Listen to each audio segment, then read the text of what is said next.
अस्सलाम वालेकुम मेरे भाइयों और बहनों।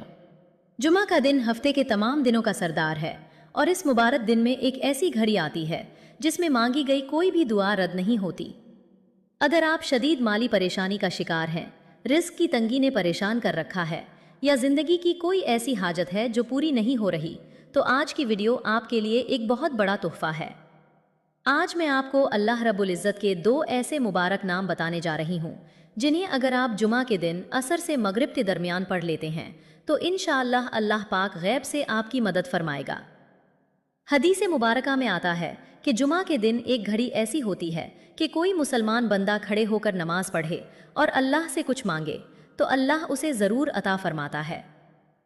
हमारे बुजुर्गान दीन और उलमा कराम फरमाते हैं कि ये बरकत वाली घड़ी असर की नमाज के बाद से लेकर मगरिब की आज़ान तक के दरमियान होती है। इस वक्त आसमान से रहमतें बरस रही होती हैं, इसलिए आपने जुमा के दिन तमाम कामों से फारिग होकर बावुज़ू होकर जाए नमाज पर बैठ जाना है और पूरे यकीन के साथ इस अमल को करना है। अब वजीफे का तरीका गौर से सुन लीजिए।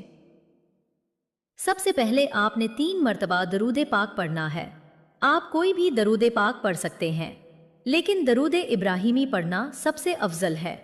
इसके बाद आपने अल्लाह ताला के ये 2 मुबारक नाम मिलाकर पढ़ने हैं, या बासितु या गनियो। दोबारा सुन लें, या बासितु या गनियो। इन दोनों नामों को आपने एक तस्बीह यानी 100 मरतबा पढ़ना है।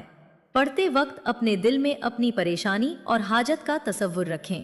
जब 100 मरतबा पढ़ लें तो आखिर में दोबारा 3 मरतबा वही दरूद पाक पढ़ें जो आपने शुरू में पढ़ा था। वजीफा मुकम्मल करने के बाद अपने हाथ उठाएं और निहायत आजजी के साथ रो रो कर अल्लाह पाक से अपने गुनाहों की माफ़ी मांगे और फिर अपनी रिस्क की तंगी या जो भी हाजत हो उसके लिए दुआ करें। इंशाअल्लाह इस मुबारक नाम की बरकत से आपकी दुआ फौरन कबूल होगी। अगर आपको ये वीडियो अच्छी लगी हो तो इसे लाइक करें, अपने दोस्तों के साथ सदका जारिया समझकर शेयर करें और हमारे चैनल को ज़रूर सब्सक्राइब करें। अल्लाह पाक आपकी तमाम जायज़ दुआएं कबूल फरमाए। आमीन।